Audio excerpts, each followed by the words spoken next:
Court calls the case, People versus Sky Jones. Sky Jones. Oh, great.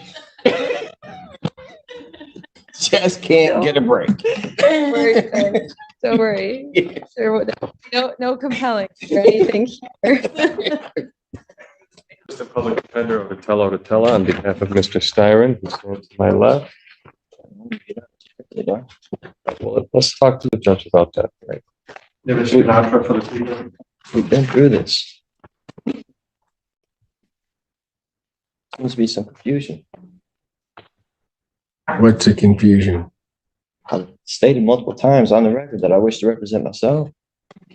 Well, I thought we got rid of that issue the last. Yeah, I thought so too. I spoke to this gentleman right here and expressed my wish to represent myself as well. All right. Well, if he doesn't want you, I mean, we'll figure that out in a moment. So, Mr. Styron, we're going to go through this again. What do we want to do in this case? You understand what you're charged with, sir? So, I understand what the charges are against me, yeah. Okay, look, you're going to have to give me straightforward answers to my questions because I've got to make sure that you understand certain things. I got to do certain things here. From my understanding, You understand, first of all, that if you do indeed direct, you want to smile about it and laugh about it, take him back. We'll call him out later. Take it back. You keep laughing. You laugh one more time, that's 30 days. Go contempt. Look it up. State your name. my name is Thomas Styron, a living man. Mr. Styron, you are before the court. You have elected to represent yourself. I do have to advise you that you have 3 counts against you. The first count is that of fleeing and eluding 3rd degree under the motor vehicle code. Do you understand the nature of that charge, sir? This is under the assumption that you're compelling me to identify as Thomas York Styron, the legal entity on this case. I believe that you are. Do you understand the nature of the charge, sir? I don't understand how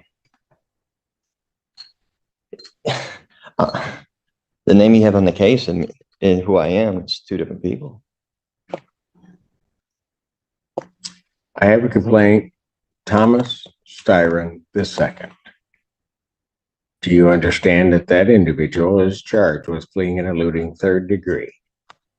So, Do you understand the nature of that charge? You just need to answer my question. for the record, Take him back, and when he decides he wants to cooperate, we'll bring him back, maybe. I'm not threatening you. Say one more word, and that's 30 days. 30 days. Court calls the case, People versus Sky Jones. Sky Jones. Oh, great. Just can't get a break. Don't worry, Ben. Don't worry. No compelling or anything here. Styron, you are before the court on a felony complaint that does allege count 1.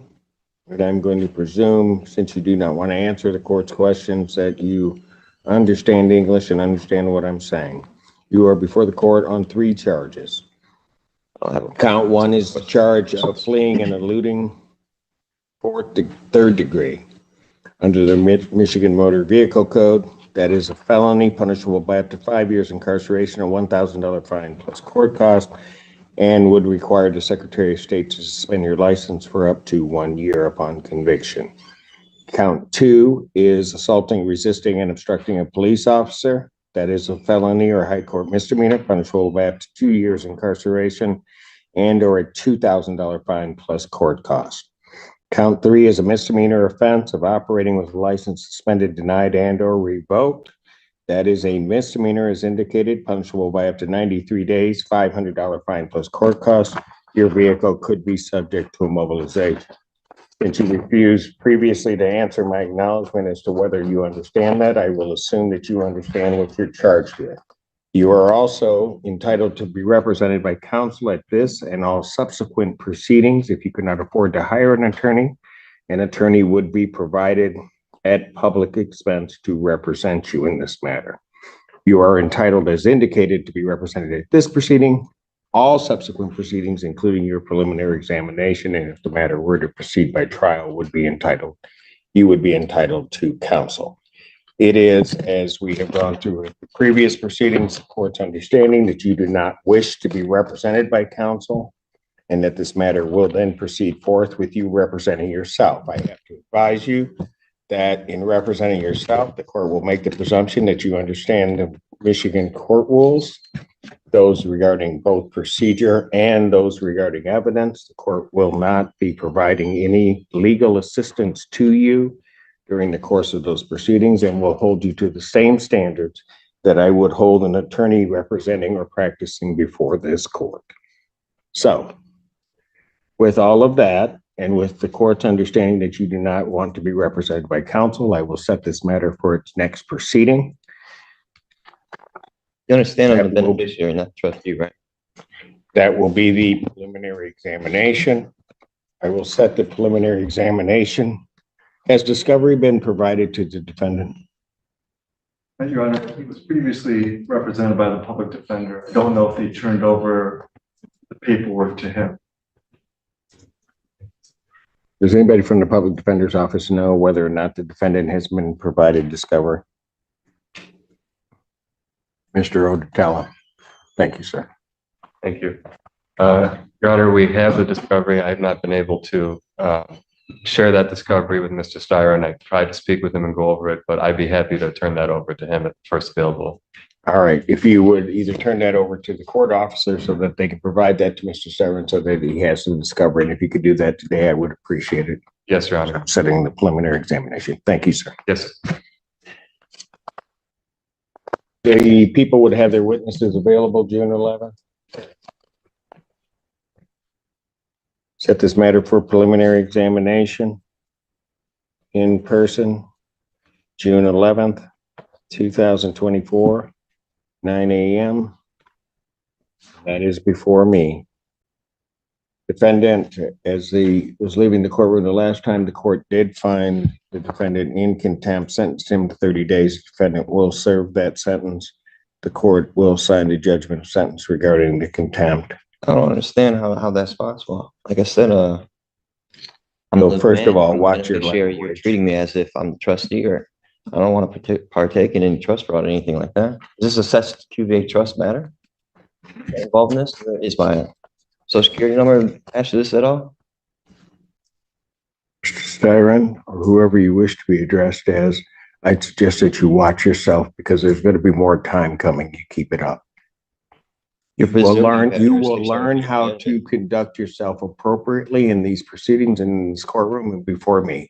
You will not in any manner whatsoever You're trying to compel me to be somebody I'm not. or this institution. You have no evidence. It will not to prove that happen. who you say I am. You will not talk to me in that fashion. In what fashion?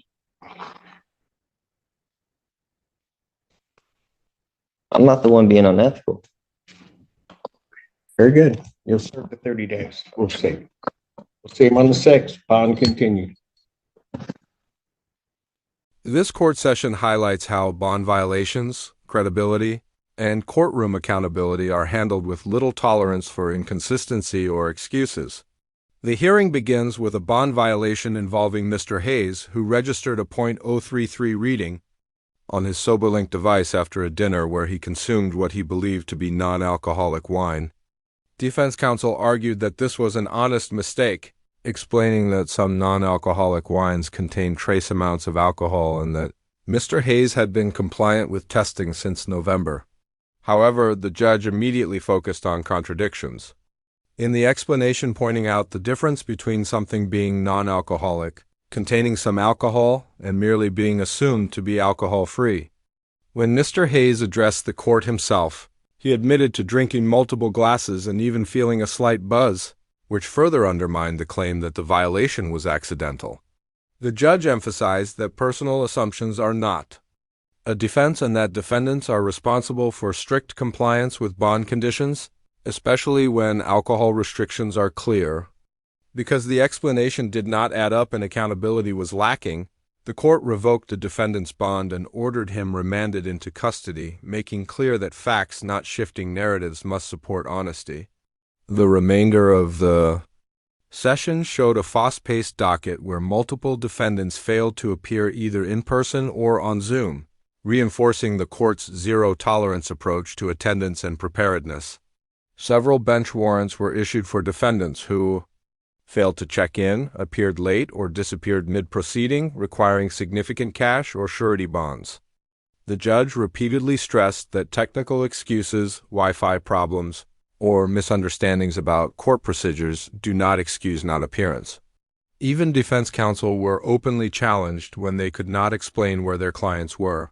Throughout the hearing, the court maintained a balance of humor and firmness, but consistently returned to the same principle. Court orders, bond conditions, and attendance requirements are not optional. Whether the issue was alcohol testing, failure to appear, or misuse of Zoom, each lapse resulted in immediate consequences, including remand or bench warrants. The overall message of the hearing is clear compliance, preparation, and truthfulness are the foundation of remaining free while a case is pending, and once a defendant shows carelessness or evasiveness, the court will act decisively to protect the integrity of the process. For more information, like and subscribe my channel. Your Honor, we're requesting an adjournment. I'm providing Mr. Beach a copy with discovery today. He wants to review it all before next. Before I adjourn it, Mr. Beach, you had any controlled substance today? No. Mr. Allen? No. You've had nothing. So if I give you a test, you'll come back clean? Well, this card right here tells me at your community corrections that I can smoke marijuana and I paid money for it. State of Michigan. Say right here, regulatory cannabis. I paid money, taxes. I should be able to medicate. I just had lower back surgery 2 years ago, St. Joe Hospital. They said either use prescription drugs or use what the state of Michigan provides you, the taxpayers. Mm-hmm. Okay.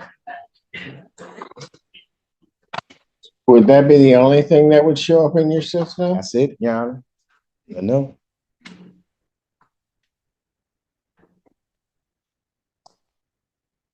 I'm going to pass the matter. I'm going to let him go on his own. Take a test, come back, and then I'll decide what I'm going to do. Despite your ability to use marijuana on that card, you can't be under the influence when you come into court. You understand that? Yeah, I'm not now. I just woke up. I'm not now. Oh, you just woke up? Yeah, That's why you girl. didn't know where to go in the courtroom? Yeah, I just had a Yeah, daughter. okay. No, I got you. I've been babysitting her Okay, this yeah. morning. I just Okay, woke up. I'm hearing you. I'm going to trust you to go over on your own. Let's see what the test is. I'm not smoking coming on court, Your Honor. Really? Yeah. I'm not. Okay, all right. I'm very Okay. coherent. Okay, I'm all right. pretty- Then you probably ought to stop talking and go take your test. Okay. All right? Yeah, that way. Do you need an order? You better, yeah, get an order over to him.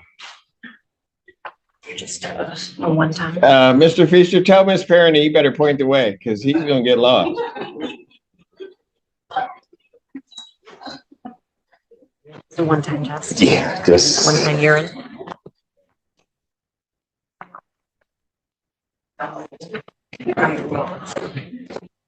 What's that? And whispered in my ear, I want what he's smoking.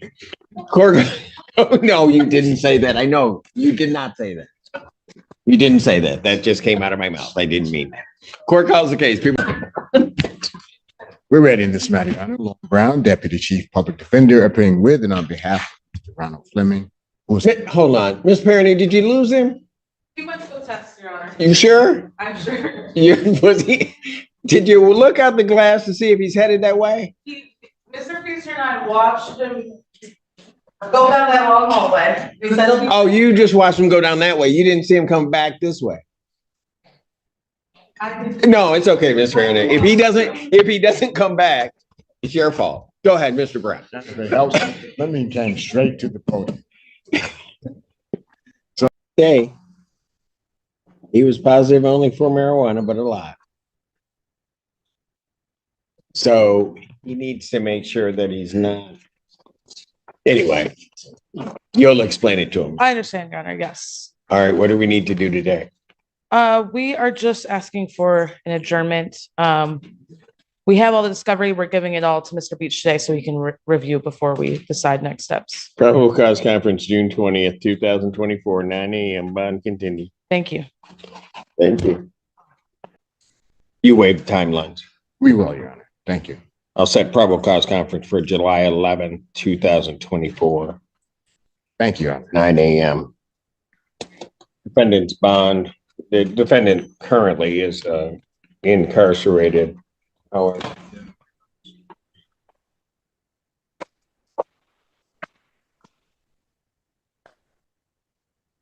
defendant's bond will be set.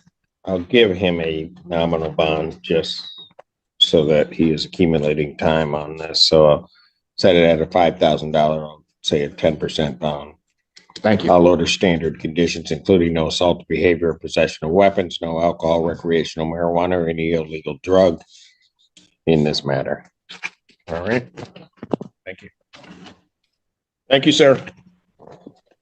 So how do I find out what's going on? I don't know nothing. Like, I haven't talked to nobody about the case. That's Okay. my first time just saying call and meet somewhere after 21 years. Like, and last time I was only charged with 1 count of assault. Now it's 2 counts. Okay. All right. Sir, what Yes. I've done is you now have a public defender. They know where you are. Okay. And they will be contacting you. I've set your probable cause conference out about 6 weeks. All right. Right. But So they'll be in contact with you, and once they get the discovery and police report, they'll be able to discuss it with you in further detail. Okay. all right. But you the one who represented me right now, right? Pardon? You have represented me today in the courtroom? I represented you? No. You spoke on my behalf today. No, I didn't speak on your behalf. Who spoke on There my was behalf a today? hold on. Oh. There was a public defender, Mr. Lauren Brown, the deputy chief public defender, Thanks for the promotion. spoke on your behalf today. All right. Okay. And So- that office will be in contact with you. All right. So my next court date is a probable cause hearing, right? Exactly. It's a probable cause So- hearing. I had to set it out because you're in the Bureau of Prisons. So I set it out 6 weeks to July 11th. And what would this hearing determine? Is we going forward or what? Like, Pardon? it's going to determine if we go forward? I'd have to answer yes to that. You'll be making certain determinations after you talk with your attorney about the case. Because they know this case from 21 years ago, right? That is what the complaint alleges. In my math, you're right. It's 21 years ago. All right. All right. Well, I guess we'll figure it out. Pardon? I said, I guess we'll figure it out over time. I'm lost. I ain't understanding. I was just going to hopefully get a court date because it don't determine nothing. Like the case that I got that's pending out Mr. there, Prescott?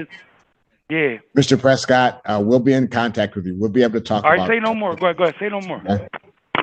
All right. Is he gone? Okay. All right. I knew that would happen the moment Brown started talking to him. He was fine with me. Court calls the case. I'm somewhat ready. Torshell Feaster, Assistant Public Defender, appearing out. If you talk slower, you think they're gonna show or what? You just I Here. did receive a text message from my client when I saw he was. You always are getting text messages from your did. client. Well, what this one say? Let me pull it out, Judge. All right. I text Mr. Howard at 9:27, and I said, "I don't see you in the courtroom. Are you here?" At 9:44, he responded, "I'm on the way." At 9:56, I said, "You close?" Question mark. At 10 o'clock, he said, yes, 15 minutes. Have they called me? At 10:05, I said, nope, not yet.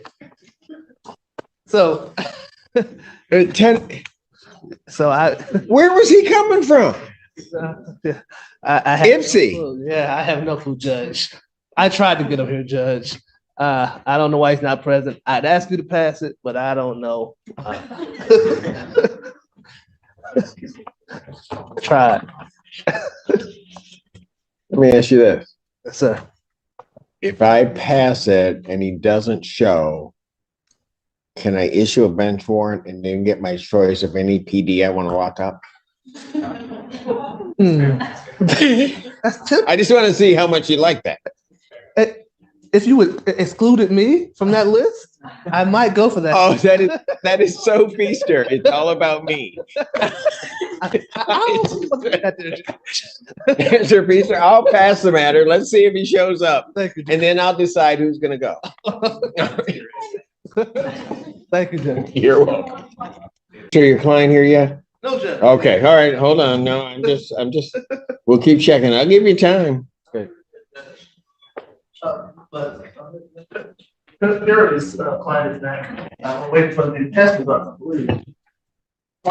He's just throwing Lauren under the bus. Lauren she is just sitting over there. She's like, I am not ready to be called. I do not know why you.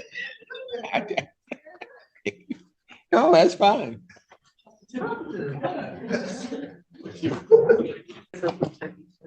We have a Feaster here doesn't have your clients here? Seriously? Yes, sir. Really? Okay. Have a seat. I'm not calling. Okay. Court calls the case, People versus James Moody. Mr. Feaster thinks he did something. Court calls the case, People versus. Oh, I can't. Oh, I can call Feaster. Nope. Just not doing it. Not ready. Just not ready. Yeah, not ready, man. Just not ready. If it were Miss Pate's case, I'd call it. Not Feaster.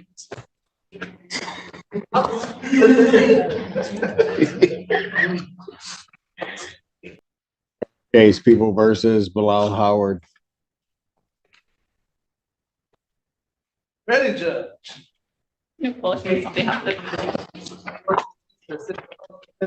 With and on behalf of Mr. Bilal Howard, who is present now. Where were you? I just had some childcare issues this morning, so I was running a little late.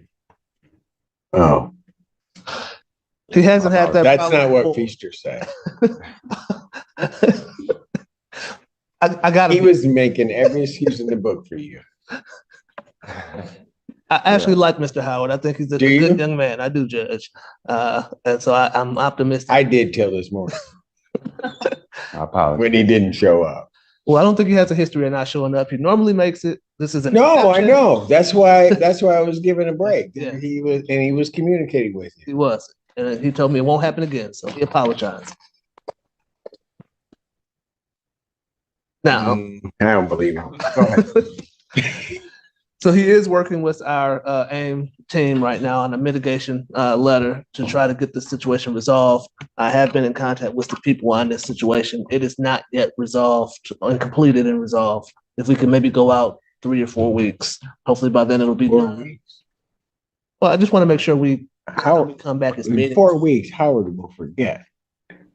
And then we're gonna be We can do 2, but then we might have to push it out another week, and I don't want to have to just clog your docket with unnecessary court dates, Judge. like he's doing now when I have to pass this case. That's an exception. It's a bench warrant It's situation. okay. No, he made it down. So Thank you, Judge. good, sir. Mr. Feaster was keeping us informed of where you were, so you weren't immediately in any jeopardy of anything happening. Probable cause conference, I'll adjourn to June 27th. Thank you, Judge. Work itself out. 2024 at 9 a.m. Bond will continue. Thank you, Mr. Howard. Thank you. Thank you, Judge. This courtroom segment centers on issues of bond compliance, marijuana use under state authorization, procedural confusion, and repeated problems with defendants failing to appear on time, all handled with a mix of judicial patience and firm enforcement. The hearing begins with Mr. Beach's defense requesting an adjournment so he can review discovery materials. But before granting it, the judge questions Mr. Beach about recent substance use. Mr. Beach openly admits that marijuana would appear in his system, explaining that he possesses a Michigan medical cannabis card and uses marijuana legally to manage pain following back surgery. He argues that the state authorizes and taxes cannabis and that he chose it over prescription opioids. While acknowledging the legality of medical marijuana, the judge draws a clear distinction between lawful possession and court expectations, emphasizing that regardless of a medical card, a defendant cannot appear in court under the influence. The judge allows Mr. Beach to leave the courtroom to test on his own, explicitly warning him that the results will determine how the court proceeds, and reminding him that talking further is not helping his position. The test later returns positive, only for marijuana, prompting the court to reiterate boundaries and proceed cautiously. The case is adjourned to allow review of discovery, with a probable cause conference scheduled and bond continued under strict conditions, including no alcohol, no recreational marijuana, and no illegal substances, despite prior medical authorization. The judge also sets a nominal bond to ensure credit for time while incarcerated and explains the procedural purpose of the upcoming probable cause hearing, clarifying that it will determine whether the case moves forward based on evidence and legal sufficiency. Throughout this exchange, the defendant repeatedly expresses confusion about representation, charges increasing from 1 count to 2, and the age of the alleged incident, which dates back more than 20 years, underscoring how delayed prosecutions can add to a defendant's uncertainty. The remainder of the docket highlights recurring issues with defendants arriving late or not appearing at all, particularly in cases handled through Zoom or mixed in-person appearances. Defense attorneys attempt to explain absences through text, message updates, traffic delays, or childcare problems, while the judge openly questions credibility and reminds counsel that repeated failures to appear waste court resources and risk bench warrants. In one instance, a defendant arrives just in time to avoid immediate consequences, prompting the judge to show measured leniency while still setting firm future dates and warning that patience is not unlimited. Across all cases, the court consistently reinforces the same principle: legal rights, medical allowances, and personal difficulties do not excuse non-compliance with bond terms, court orders, or attendance requirements. The judge balances humor with authority but repeatedly makes clear that accountability governs every decision, whether the issue is substance testing, communication with counsel, or simply showing up on time. The overall message of this session is that the court will listen, explain, and give opportunities to comply, but once a defendant tests boundaries, ignores instructions, or assumes legality equals permission, the consequences become swift and unavoidable. For more information, like and subscribe my channel. State your name. Luke Edwards Jr. Under today's date and time set. Excuse me. Can I address the court, Your Honor? Can I address the court, Your Honor? I'd advise against it. I've advised him to speak to me first. Sir, you want to address the court, your counsel has advised you that it may not be possible for you to do so. I and my attorney don't see things the same way. So I would, right now, like opportunity to get another attorney. Okay, and how do you intend upon doing that? I'm hard of hearing. Work. Can you hear me now? Yes, sir. So with reference to an attorney, how are you intending upon doing that? I'm going to ask to have another one appointed to me. Well, it doesn't quite work that way. Okay. All Honor, this is news to me. I did see Mr. Edwards yesterday, and there seemed to be no issue. So you've actually talked to Mr. Brown? In this whole procedure, I may have talked to Mr. Brown, maybe about an hour, 15 minutes here, 15 minutes there, 5 minutes here and 5 minutes there. Okay. This is my first time ever being in court in any type of way. Okay. So what am I supposed to take from you?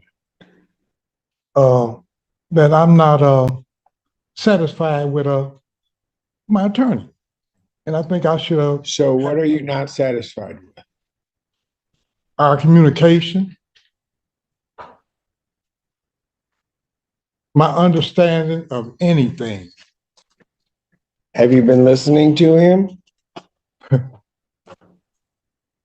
Yes, I have. You have? I've been listening to him.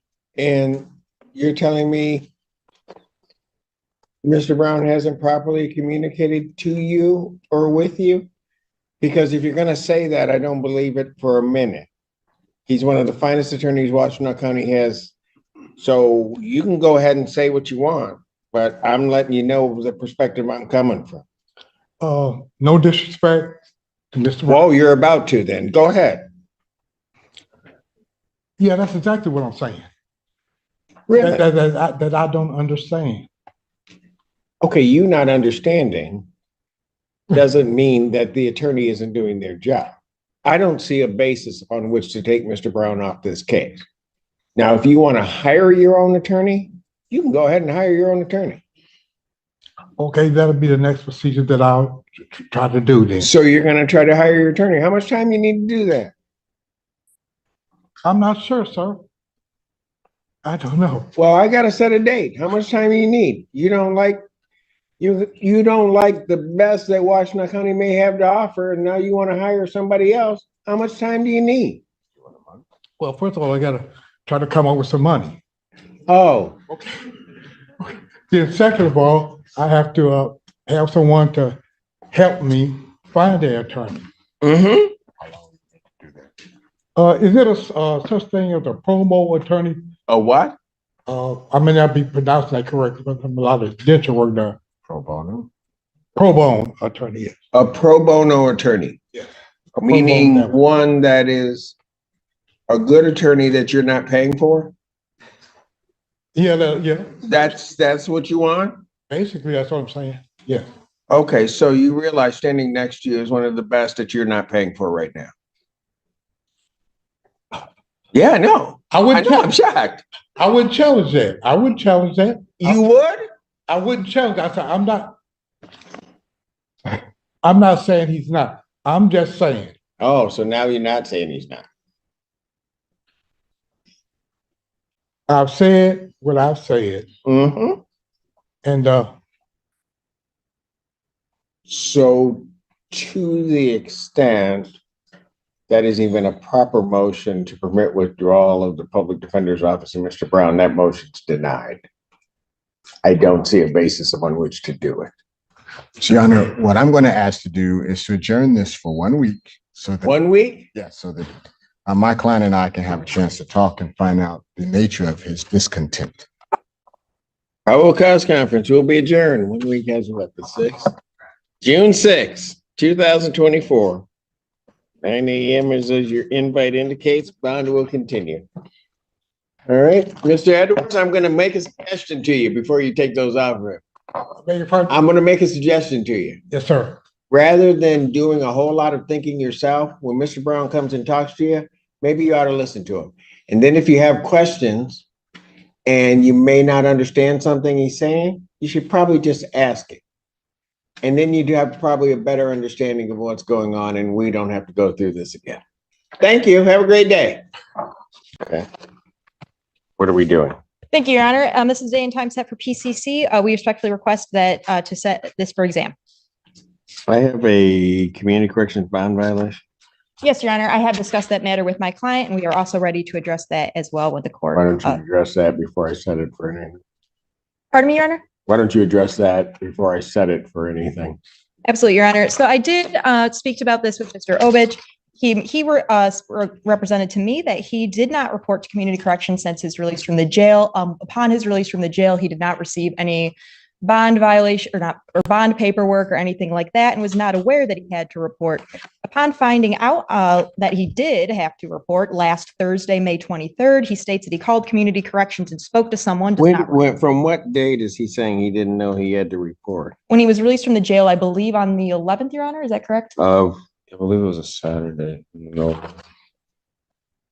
On the 11th of May? I believe so, Your Honor. And he said he did, upon his release, didn't receive paperwork and then had not reported at all until May 23rd. He states that he did call and speak to someone. He does not recall the name. And they told him to just keep calling his number every day, which his number is 5. And since last Thursday. So why did he start calling on the 23rd?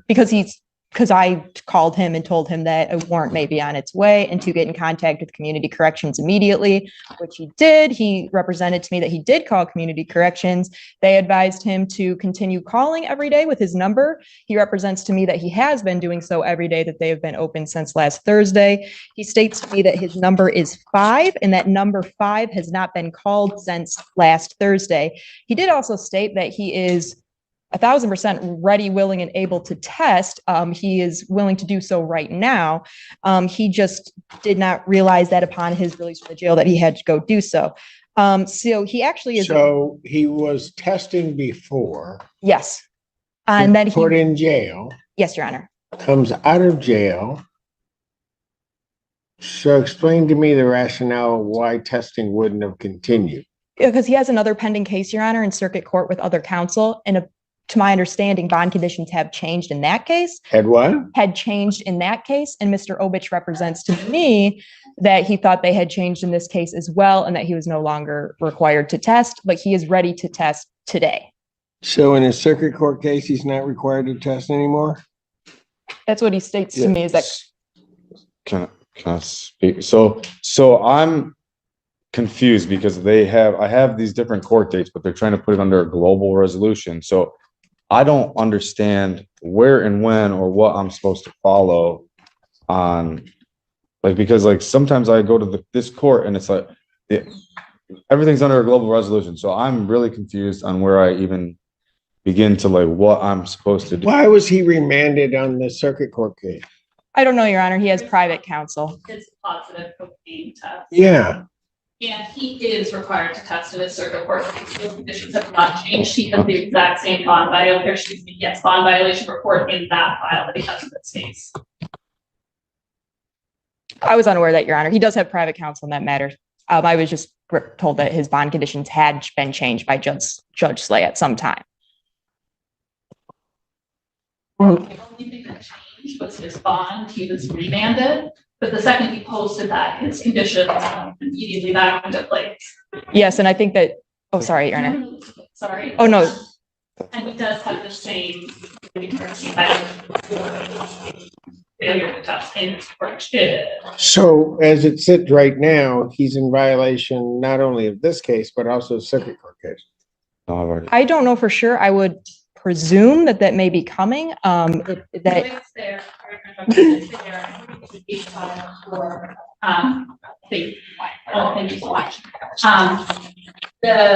reading the community corrections bond violation sent to Judge Slay in his circuit court case, and it was sent to Judge Slay on May 23rd. He is in violation of the circuit court bond conditions. Mr. Obich states to me that when he was incarcerated after his remand, he had another court date, and when he was released on that case, he did not understand that he was supposed to report to community corrections from his release from the jail. When was that? That his release from the jail, Your Honor? Yeah. I believe May 11th. Mr. Obich does not remember when his last court date was in circuit court, so I can't speak to that.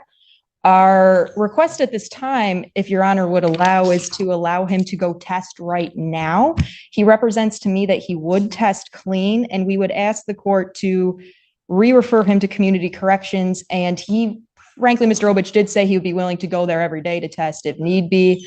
He's been appearing for court regularly, hasn't missed a court date, and he just asked that the court allow him to go testify. When is he supposed to next appear in front of Judge Slay?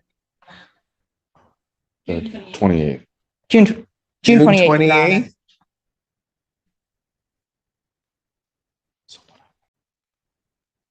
We're not setting this for anything. He's gonna have to try to figure out a way. If he's got private counsel, you're gonna have to contact them to try to do that.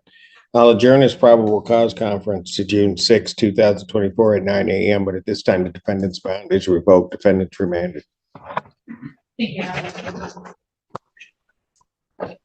Go with him now. Did you have cocaine in your possession? Yes, sir. All right. Had you used it? Yes, sir. Did you know what you were using was cocaine? Yes, sir. All right. And what happened that makes you think that you were disorderly on that date and at that location? I was weaving in my vehicle. You were weaving in your vehicle? I mean, I knew I was under the influence of cocaine. Yes, sir. I mean, I don't understand what you're saying. No, I hear you, but how does that? If I can. Yes, go ahead. Mr. King, you also were in possession of a double-edged, non-folding knife at the time of this offense. Yes, I was. And it was carried in your vehicle at that time. Yes, it was. All right, you want the higher charge too. The court will accept that. All right. Do you have any objection to me doing that? I would accept his plea to the higher charge for the lower charge of disorderly. Given that, counsel, have I complied with the court rule? Would it be proper to accept this defendant's plea? People are satisfied. Yes, Your Honor. Court will accept the defendant's pleas of guilty to counts 2 and 3. Count 1 is dismissed. Pre-sentence investigation and report is ordered at 14B. Probation sentencing in this matter will be June 27th at 10 a.m. before Judge Washington. June 27, 2024. What time? 10 a.m. 10 a.m. before Judge Washington. Thanks, Your Honor. And if I can get a brief moment to address bond for Mr. Kane Cross, he'd like me to address bond. Briefly. Yes, Your Honor. I represented Mr. Kane Cross at the PCC back a few weeks ago, and he was sitting next to me in the courtroom. He got severe anxiety. He pretty much had a panic attack, and he left the courtroom and regrets the decision he made. So he wants the court to know that he started thinking about his father, who's 90 years old, who requires full-time attention. So Mr. Kane Cross made a split-second decision that he obviously regrets. How did he come back into custody? Your Honor, it was I believe a routine traffic stop. He was. So he didn't turn himself in. He got picked up after leaving the courthouse. Yes, sir. Correct. Okay, yeah, go ahead with your bond argument. Thank you, Your Honor. So he's been in custody for 2 weeks now. I visited him this week. He understands now what the consequences to his actions were or are. So the nightmare that he was dreading in the first place, he inevitably brought upon himself by leaving this courtroom instead of if he would have just faced the music. So I looked at his convictions. I looked at his iChat. I don't see any other open cases. To my knowledge, he's not on probation, not on parole. I believe this is the only thing that's holding him. So he apologizes to you in this court.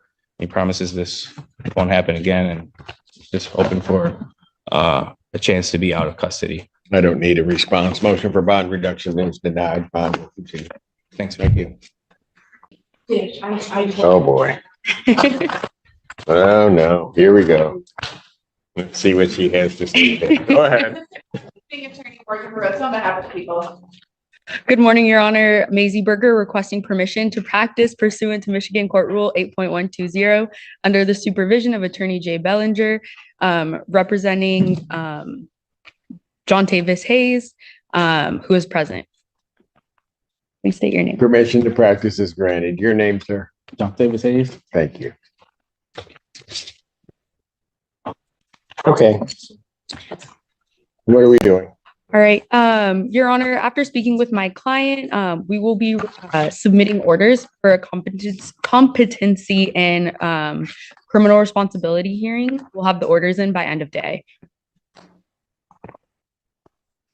End of day? There's like two of you. We could have had this done by now. PD's got printers here in the building. Right? My laptop doesn't Mr. connect. Mr. Bellinger didn't show you how to do that, did he? Not yet. Yeah, throw him right under the bus. Should have been done earlier. That's what I'm thinking. All right. I need a date. Give me 90. We'll move it out. August 22nd. What happened to what's her name? Where did she go? It was actually pleasant hearing your voice. Thank you, Ann. What was the date again? August 22nd. Competency hearing was set for August 22nd, 2024. 9 a.m. We can move that date up and receive a report right then. And I will be more than happy to sign the orders once I get them. Awesome. Thank you, Your Honor. You're welcome, Bond. We'll continue. Thank you, sir. Young lady, don't let him send you up here without having everything. He was throwing you to the wolves. You got it. Okay, all right. As long as you understand that's what was happening. Your Honor, you're famous. I saw you in TikTok.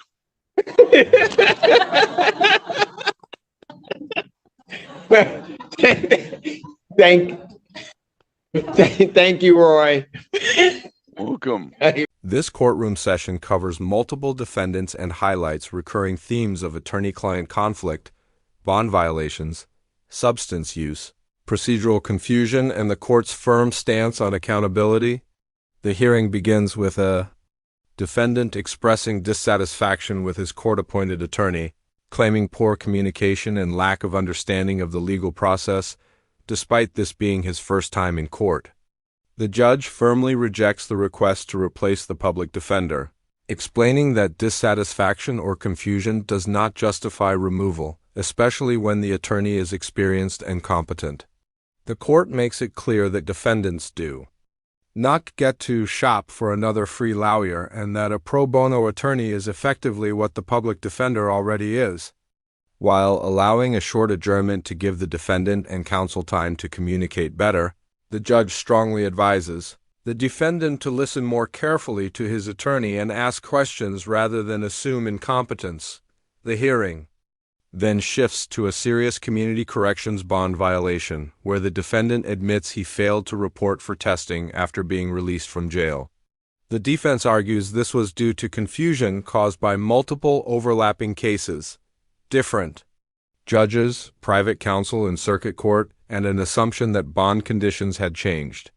The judge, however, is not persuaded, emphasizing that bond conditions automatically resume once a defendant is released and that confusion does not excuse noncompliance. Evidence shows the defendant did not report for nearly 2 weeks and only contacted community corrections after being warned a warrant might issue. The court determines the defendant is in violation in both district and circuit court matters, revokes bond, and orders him remanded into custody. The session then moves into a plea hearing where another defendant openly admits to possessing and using cocaine, acknowledges being under the influence while driving, and confirms possession of a double-edged knife in his vehicle. The court carefully establishes a factual basis for the plea, accepts guilty pleas to reduce charges, dismisses the most serious count, orders a pre-sentence investigation, and schedules sentencing. Bond reduction is later requested for a defendant who previously fled the courtroom due to anxiety and panic, leaving his attorney and the court behind. Although defense counsel explains the defendant's remorse and personal stressors, including caring for an elderly parent, the judge emphasizes that leaving court is a deliberate act with predictable consequences and denies bond, reinforcing that anxiety does not excuse flight. The final portion of the session addresses a request for competency and criminal responsibility evaluations, with the judge expressing frustration that required paperwork was not prepared in advance. A future hearing date is set far out, with the court indicating willingness to move it sooner if reports are completed promptly. Throughout the entire proceeding, the judge consistently underscores that courts operate on rules, not emotions, misunderstandings. Fear, confusion, medical issues, or dissatisfaction with counsel do not negate obligations to comply with bond conditions. Attend court, communicate properly, and follow instructions. The overarching message of the hearing is clear. The justice system will explain procedures and allow reasonable opportunities. But once a defendant fails to comply, ignores instructions, or shifts responsibility, the court responds decisively to protect the integrity of the process. For more information, like and subscribe my channel.